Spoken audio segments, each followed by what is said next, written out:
আটঘরিয়া উপজেলার দেবোত্তর বাজারের বিশিষ্ট ব্যবসায়ী হ্যাপি টেকনোলজিসের ব্যবস্থাপক আবু সাইদের উদ্যোগে জমকালো আয়োজনে পিঠা উৎসব অনুষ্ঠিত হয়েছে। নিজ হাতে বানানো প্রায় 4 শতাধিক পিঠার পসরা সাজিয়ে বসেছে স্কুল কলেজের শিক্ষার্থীরা সহ নানান বয়সীরা। দারুণ আয়োজন দেখতে ও পিঠার স্বাদ নিতে উপজেলা অডিটোরিয়ামে ছিল বিভিন্ন শ্রেণী পেশার মানুষের পদচারণা।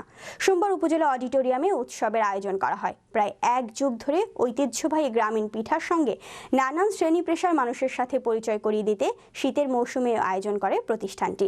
প্রধান অতিথি হিসেবে পিঠা উৎসব উদ্বোধন করেন আটঘরিয়া উপজেলা আওয়ামী লীগের সভাপতি ও মেয়র শহীদুল ইসলাম রতন। বিশেষ অতিথির বক্তব্য দেন আটঘরিয়া উপজেলা নির্বাহী অফিসার নাহারুল ইসলাম, আটঘরিয়া থানার অফিসার ইনচার্জ ওসি হাদিউল ইসলাম, ব্রাঞ্চ ম্যানেজার মিয়া মোহাম্মদ আহসানুল কবির, আটঘরিয়া প্রেস ক্লাবের সভাপতি খায়রুল ইসলাম।